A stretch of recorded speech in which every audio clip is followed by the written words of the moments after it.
Welcome back. Now for your 5-day weather forecast, we go outside to Hugh Smith. Thanks, guys. After an up and down March, it appears things will finally start warming up as we head into April. Here's your 5-day weather forecast. Today it will be mainly sunny with a low of 2, but the temperature will climb through the afternoon to a high of 7.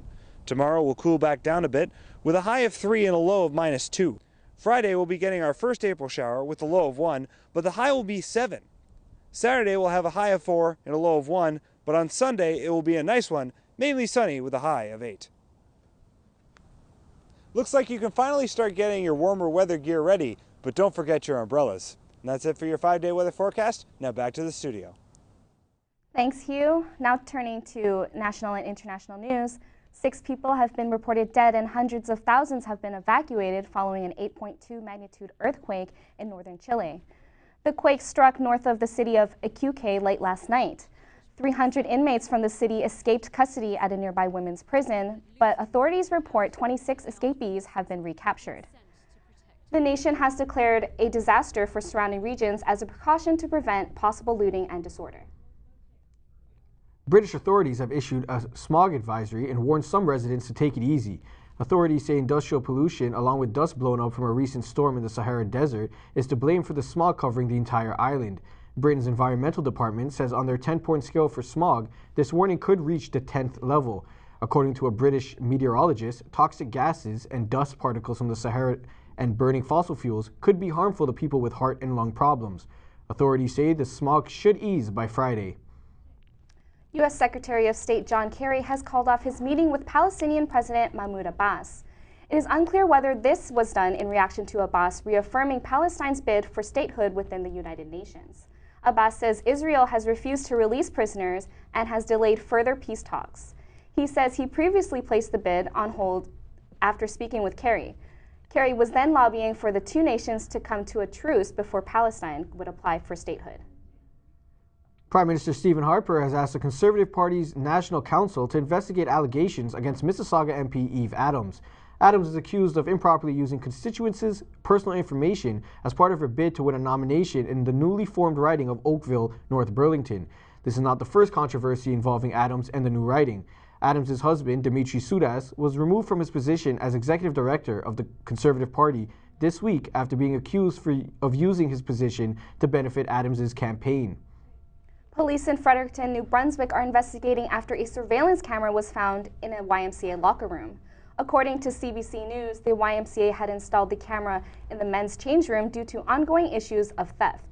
The YMCA has released a statement saying they discovered a breach in security procedures, but the safety and privacy of YMCA members is not at risk. The camera has been removed, and the YMCA says they believe this camera is an isolated incident. And now with your sports, here's John Mace. Thanks, Lily. Well, it's an exciting time for sports fans in Toronto. The Maple Leafs playoffs hope were given a shot in the arm last night. They snapped an 8-game losing streak with a win against the 26th placed Calgary Flames, their first home win in over a month. Late in the second, a long pass finds former Leaf Matt Stajan all alone. With some room, he makes no mistakes and beats Jonathan Bernier. We are now tied up at 1. Taking a look early in the third period. April Fools, David Clarkson gets it, he's all alone, and he slips one past Kari Ramo. $4.5 million later, his first goal since Valentine's Day, and his 5th of the season. The Flames answered with one, but it wasn't enough. The Leafs win. Now let's look at what's looming for the Leafs. With 5 games left, the Leafs must win every game and see some losses for the Capitals and Blue Jackets in order to secure the 8th and final wild card spot. Tough matchups ahead. The Leafs are hosts to the Bruins tomorrow night, followed by the Jets of Winnipeg. Elsewhere in the NHL, the Tampa Bay Lightning handled the Habs, and both teams clinched a playoff spot. In other triumphant Toronto news, the Blue Jays looked smart in a 4-2 victory over Tampa Bay last night. They reached .500 in just their second start of the regular season. First baseman Adam Lind, with a cool new beard, steps up to his first at-bat and takes it deep center for a quick 3-0 lead in the first inning. This proves to be enough for a comfortable, smart win. Substitute shortstop Jonathan Diaz added the RBI single, and Drew Hutchinson pitched a solid 5 innings. The results of an MRI suggest that Jose Reyes should be able to rejoin the team by mid-April. The Jays are in Tampa again tonight. Now from the boys in blue, we turn to the deep blue, where the final day of International Sailing Federation World Cup finals are underway in Mallorca, Spain. Yes, we're talking about sailing. This series serves as stage 1 of the qualifiers for the 2016 Olympic Games. It was a light wind day and delayed our start times, but we were able to get out soon enough with an 8-knot breeze. Looking now at the Finn class, that's a single sail and single athlete, and Canadian Greg Douglas sits in 7th place entering today's competition. Kingston native Robert Davis sits in 14th in the Laser Fleet, one of the more competitive fleets, and Claire Mary of Oakville is in 9th place after 4 races in the Women's Laser Radial Fleet. All are Olympic hopefuls. Now guys, just another heads up, the Toronto Raptors are in town tonight taking on the Houston Rockets. Thanks for mentioning that, John. After the break, we'll get the latest in entertainment from Alexis McDonald.